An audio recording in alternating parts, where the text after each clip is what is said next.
नमस्कार, स्वागत बा आप सभी दर्शक लोगन के। ताज की खबर बा भोजपुरी जुबली स्टार दिनेश लाल यादव निरहुआ जी के बारे में, जिनकर फिल्म शेरे हिंदुस्तान के जबरदस्त परफॉर्मेंस यूट्यूब पर मिल रहा बा। जी हाँ, फिल्म के एक सप्ताह में 10 मिलियन व्यू कंप्लीट हो चुकल बा। ओकरा साथे 1,24,000 से ज़्यादा लाइक मिल चुकल बा और फिल्म के ज़बरदस्त रिस्पांस मिल रहा बा।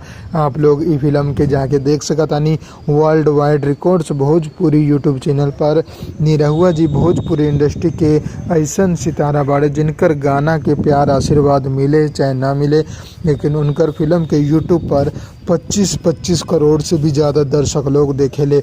उहे भोजपुरी इंडस्ट्री के इकलौता ऐसन एक्टर बाड़े जिनकर फिल्म साउथ इंडस्ट्री के फिल्म के भी टक्कर दे देवेली। 200 million view, 250 million view, 150 million से भी ज़्यादा व्यू उनकर फिल्म पर मिलेला। तो वही कड़ी में शेरे हिंदुस्तान भी जा रहल बड़ी और एक सप्ताह में अपन 10 मिलियन व्यू कंप्लीट करके एगो बहुत ही शानदार रिकॉर्ड बनौले बड़ी। अगर आप लोग ये फिल्म ना देखले बानी तो जाके यूट्यूब पर देख ली। हम मिलम आप लोगन के एगो नया और फ्रेश ताज़ा खबर में। जय भोजपुरी, प्रणाम।